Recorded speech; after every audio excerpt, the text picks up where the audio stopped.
guest speaker selected by the graduating students is a multi-talented and renowned author, a lecturer, and now a videographer, Kesey.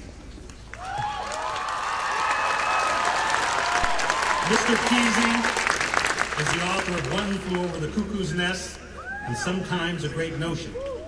He is both a cultural icon and an iconoclast, a daring and original thinker who is willing to speak his mind. We are fortunate to have him with us today. Please welcome Kesey.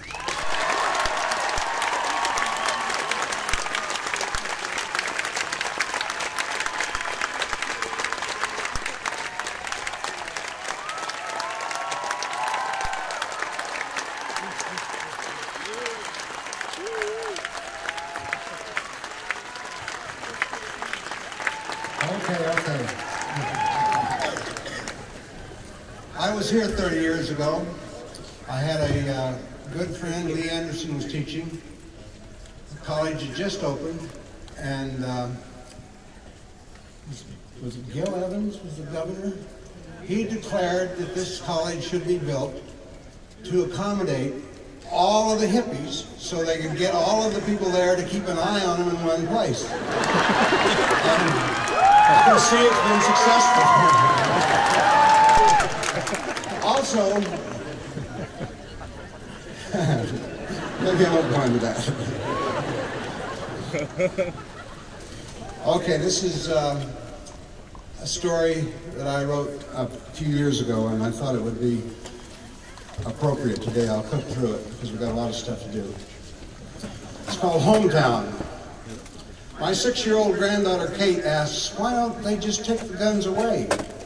Because, I try to explain, one of the rules in the American Rules book say that Americans have the right to own weapons. She muses. Then what about bullets? Is there anything in the rule book that says Americans have the right to own bullets? By golly, Kate, I don't believe there is. Then they should take away the bullets. Guns don't kill people, bullets do. Let's ban the bullets. Her logic's told in the sad air of the room like a silver bell. So clear, so simple, so on target. Ban the bullet. Faye and I and some friends happened to be at the Sacred Heart Hospital. We were in the short stay waiting room, waiting. It wasn't much past 7 and the room was already crowded. Mostly middle-agers and up. The atmosphere in the room was subdued, yet not grim, not frozen with panic the way some waiting rooms can be. Short-stay families are usually over that first cold jolt of fear that stuns people silent in the emergency rooms and the trauma wards. They can exchange warm smiles and quiet confidences. They can chat. A few minutes before 8 a.m., the warm chatter changes. Icy whispers start whirling in. 16? That's what I heard. Where? Springfield at Thurston High. Oh my God, that's where my niece Melissa goes to school. Our grandson Tony. Our nephew Gabriel. Our Jake. Our Tabitha. Our Kip. New arrivals provide fresh details. The radio says Mackenzie Willamette is full and they're bringing everybody else to Sacred Heart. KLCC said there are 17 victims. 17? It was a kid that had just been expelled yesterday for bringing a loaded gun to school. He's only 15. Oh my God, 15. This time he brought 3. 2 handguns and a semi-automatic rifle. I guess he figured he needed more firepower. As the grisly story continued to flesh out, the room's atmosphere changed. Something far colder than mere panic was spreading over the faces. The waiting patients and families began to avoid each other's eyes. Where minutes before there'd been kind of a pride and a narrow strength, now there was an awful dawning that we were guilty of something, and we couldn't look each other in the eye. All Thursday morning, updates continued to trickle into our short-stay waiting room. We hear they have cleared a ward in another wing of the hospital for survivors. We hear there's one kid already dead and others very critical. My daughter Shannon returns from her latest phone call. One of her high school classmates has a kid named Thurston. Had a kid attending Thurston. Maureen says her girl is okay. She said it's on all the national TV stations. Live uplink from the satellites. The latest count lists 18 victims. Sweet Jesus, 18. We'd all finished our hospital business by 10:30, but we hung around. All the waiting room crowd hung around. Many families have become one family. Shamefaced or no, we stuck it out together, staring at the floor and the walls. Those who rose to leave couldn't seem to get through the glass doors into the hall. They would stand, perplexed, staring through the glass, then return to their seats. River rafters would say we were caught in the back swirl, that treacherous maelstrom at the bottom of a steep rapid. We knew we were guilty. It was nearly noon when the head nurse of our floor stepped in. I think we've got the final number, counting those at Willamette Hospital. The toll has reached 20. By then, we didn't have to repeat the number to believe it. The nurse's voice was valediction enough. We began to amble back to the parking garage. 20. 20 was plenty. It couldn't be worse than 20, we all thought. But it was. By Thursday evening, news time, the cops had located Kip Kinkle's parents, Bill and Faith. They had been found dead in the family's nice Riverside A-frame.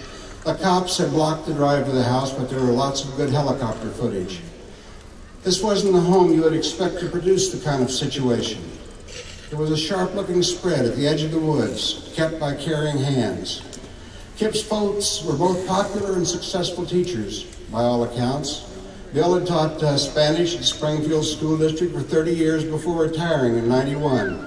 He still taught part-time at the Lane Community College. Faith Kinkle was teaching Spanish at the Springfield High since 1988. Kip's older sister, Kristen, was a cheerleader at the University of Hawaii. The whole family took vacations together in Europe and Latin America. Snapshots show them smiling and happy. No, this is not the sort of home and family you would expect to produce a murderous gun nut.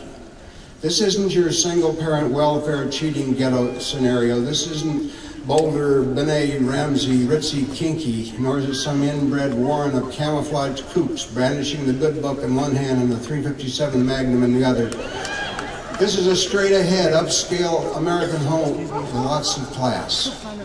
Except for a couple of minor infractions, Kip's record was clean. Well, maybe not quite so clean. He was busted a year ago for tossing rocks off an overpass and hitting a car.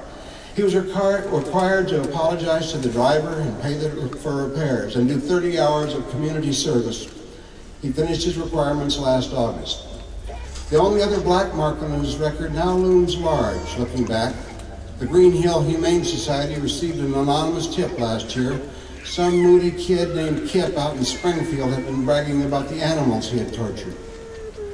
The Kinkle house is an impressive double A-frame, shouldered, surrounded by lush Oregon greenery, ferns and rhododendrons and berries. The gables of the house are not set off by yellow gingerbreading that are set off. I got to move this damn thing, it's driving me nuts. The gables of the house are set off by yellow gingerbreading that looks homemade and hand-painted. In fact, you wouldn't be surprised if you found the whole house had been designed and built by Bill Kinkle. Photos suggest he was one of those unique Oregon citizens capable of teaching college and keeping a chainsaw sharp as well. Faith Kinkle seems to have been just as exceptional. When she wasn't busy at school, she had other causes, raising money for the education of South American kids, setting up chat rooms so our students in Springfield social studies could talk with Brazilian students. Colleagues and neighbors recall her as a jogger and a recycler, and above all, a dedicated teacher. She had been selected for commendation as the Outstanding Teacher of the Year, a real honor in this education-oriented community. But the day before she was to receive the award, she was murdered by her son. This is my hometown, Springfield. It's my family's hometown. It's my wife's and my wife's family's hometown. It's been our hometown since the end of World War II. I met Faye in the 7th grade in the old vine-colored Mill Street Junior High, which is now Springfield School District's administrative building. We started going steady in high school and have been married just about half of forever.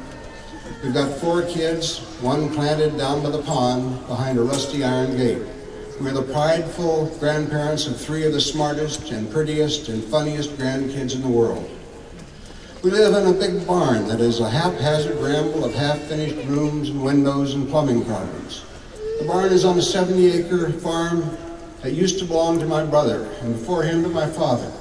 We shared this spread with a meandering of occasional friends, and dogs and cats and coons and sometimes llamas and nutrias and frogs and bass and dragonflies and wild birds and ducks of various breeds. Yesterday we watched a mama merganser lead 8 fuzzy little ducklings into the pond for their first swim. Woodpeckers peck, peacocks shout at the rain, chickens cluck and roosters crow. Cows and calves roam the fields with a lazy eye on last summer's baled hay. There's 3 tractors, 2 mowers, a nearly new baler, and a Ford rake on the verge of venerable. Overhead drawers are packed with outgrown Grateful Dead t-shirts. Faye's office is a gaudy stir-fry of tax forms and crayons and spreadsheets and wrapping paper and rubber balls and toys and art supplies. And Made Fresh Weekly, those big red and blue and yellow saran-wrapped gobs of Play-Doh that she makes for her Sunday school classes 3 times a week. Upstairs is still more clutter and crap, not to mention owl casings that the owl family thumps down on the hayloft floor. Rooms left over from the old commune times cling to the walls and rafters like mud swallow nests. There are boxes and boxes of books. And in a homemade wooden case by the balcony window are the guns. These guns are hunting guns, not weapons. They're always loaded, not with ammunition, but with memories, emotions, hunting tales and hunting lies, with love even. My favorite is my dad's old 12-gauge pump that he bought new from Montgomery Ward mail order catalog the year I was born. The barrel is 4 inches longer than a standard shotgun and choked down tight.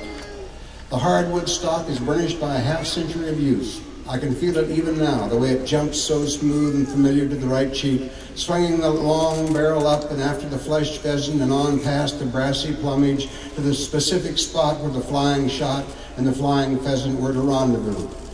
The gun wasn't so much leading the bird as it was keeping an appointment with it, punctual and courteous. It's a beautiful and a holy piece, this old shotgun, and if I were cornered by some of those big made-for-TV villains, it's a piece I would choose. But it's not a weapon.